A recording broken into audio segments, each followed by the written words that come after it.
Well, hello everyone, Mike with Spray Jones, and we're going to answer a very popular question. What is the best insulation for a container home? You've seen the container home craze that's been taking a lot of people by storm.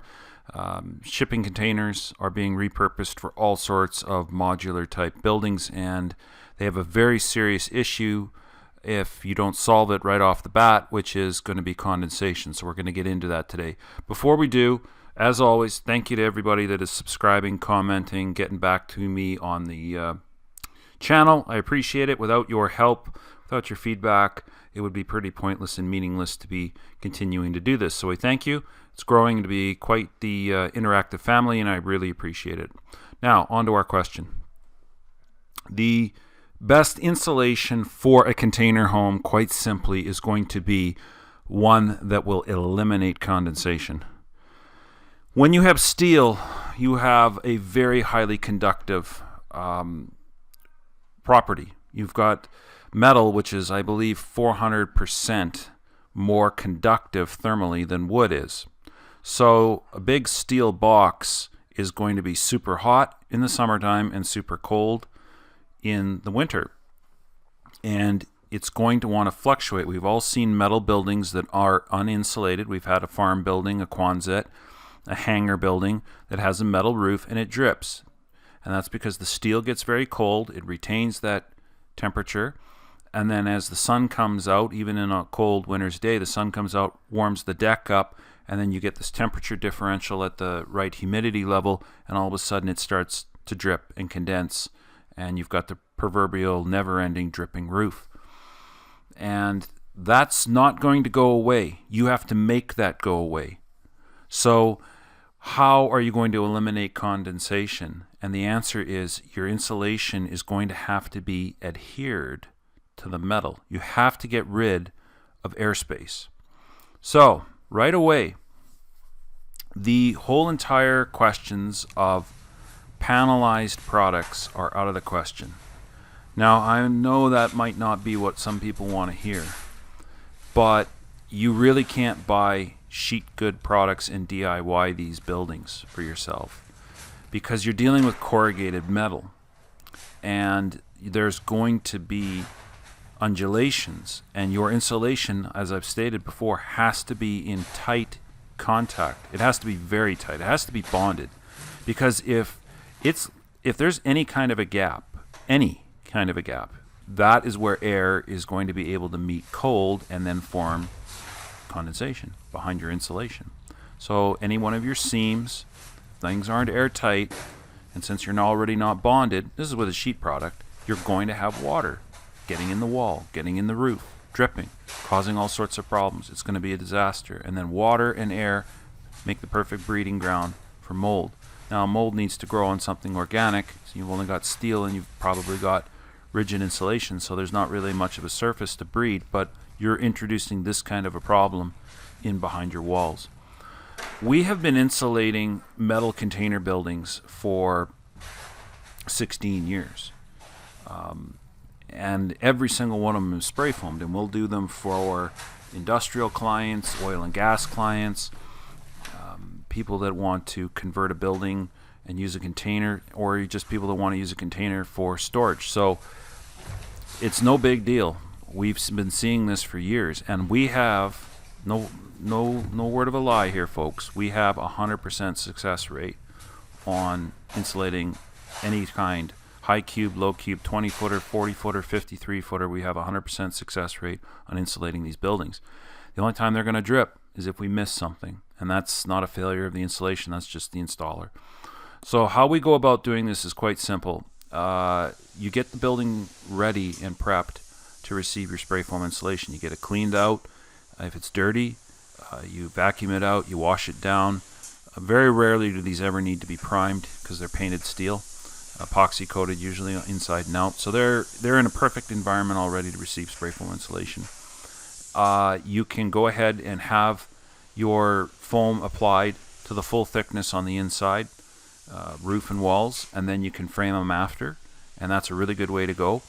or you can frame out the walls using a steel stud or even a wood stud, but make sure that if you're going to be doing this, that you leave enough adequate depth of foam that you can get into the corners and the edges. Things are offset, and you can still build up the requisite amount of spray foam behind solid wood, timber, or even with open flange steel stud.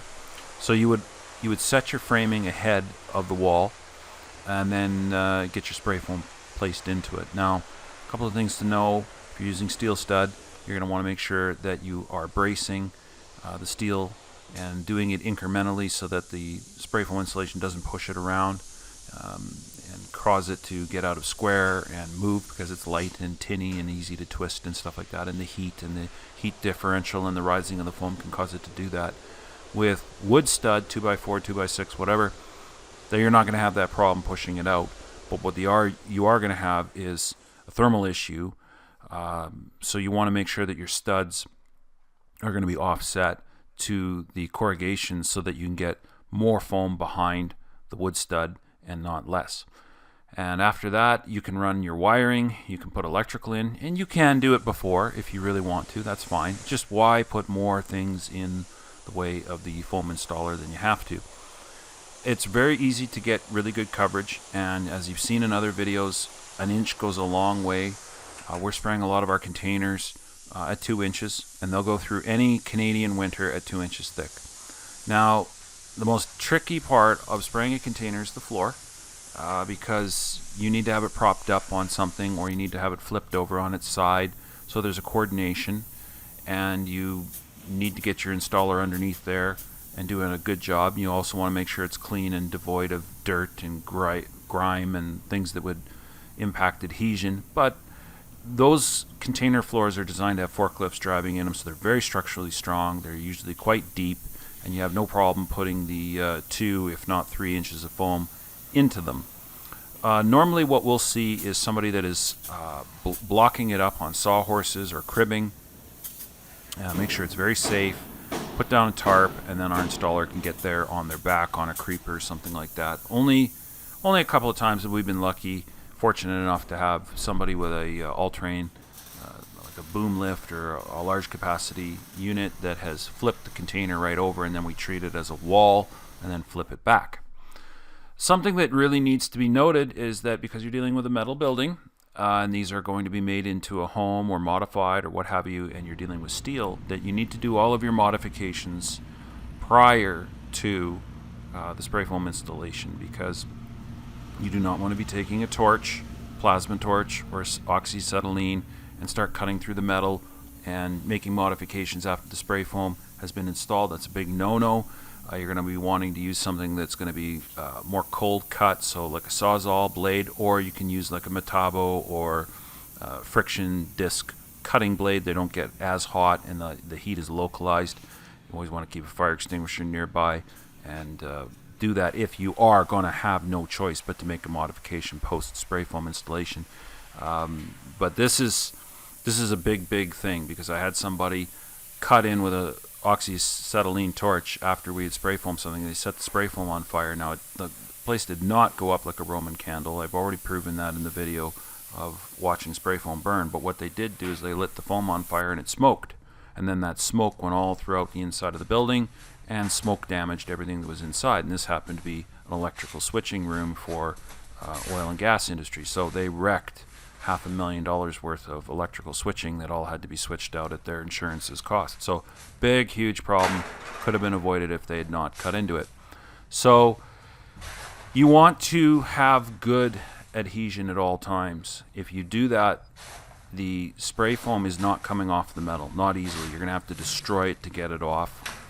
And there's just no comparison with panelized products, because you can't follow the corrugation. And if you use panelized products, I am going to guarantee, I'll lay $50 down right now as a guarantee, that you're going to have condensation at some point in the cavity of the wall with a panelized sheet product, because you're not following and staying in intimate contact with the substrate. You're guaranteed to have air leakage at the seams and at the joints at some time, maybe not right away, but you will at some point, and then you're going to have water building up. So get the adhesion of the urethane. Urethane is glue, folks.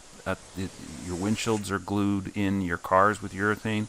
right? A lot of your shoes are urethane soled. Urethane is the #1 construction adhesive on the market, US, Canada, and abroad. So it's glue. That's what you want to have. You want to have 100% glue and then just build up the thickness. Now just keep in mind, steel has already got a vapor barrier rating, right? Steel does not let water go through it. It's watertight as it is. And there's a whole bunch of charts that you can check on roof decks and corrugated metal, and they'll show you right away they're well under 1 perm. They're infinitely under 1 perm. So the issue is not vapor permeance at all. It's just getting heat flow handled, and that means getting a tight, intimate contact with the spray foam, with the insulation, and then all of your condensation problems go away. You're going to want to check in your area as to how much insulation they're going to rate it for, because you are going to be limited by space. You don't want to lose too much interior space.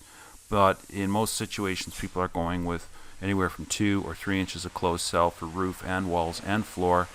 You can build it up a little bit thicker, but you're going to give up a lot more space in doing so. And as I've shown you before, I don't think you're going to gain a whole lot in BTU retention. In fact, I know you won't, but sometimes you have to satisfy code for some area. If they are rating it as a residential building and they're going to make you go at certain values, you're probably going to want to talk to them about getting some sort of a special ruling or something like that so you don't lose so much space. But this is an excellent way to go. We've done a lot of buildings, haven't had any problems with them as long as we get everything sprayed. And kiss your condensation problems goodbye and enjoy your beautiful container home. So hope this has been of help. I know there's a lot of discussion out there on containers, but it's not rocket science by any means. It's actually probably some of the easiest stuff we've ever done, just because it's nice and open and wide and you can spray it and you have good results every single time. So comment on the video. I'd really like to know what you think.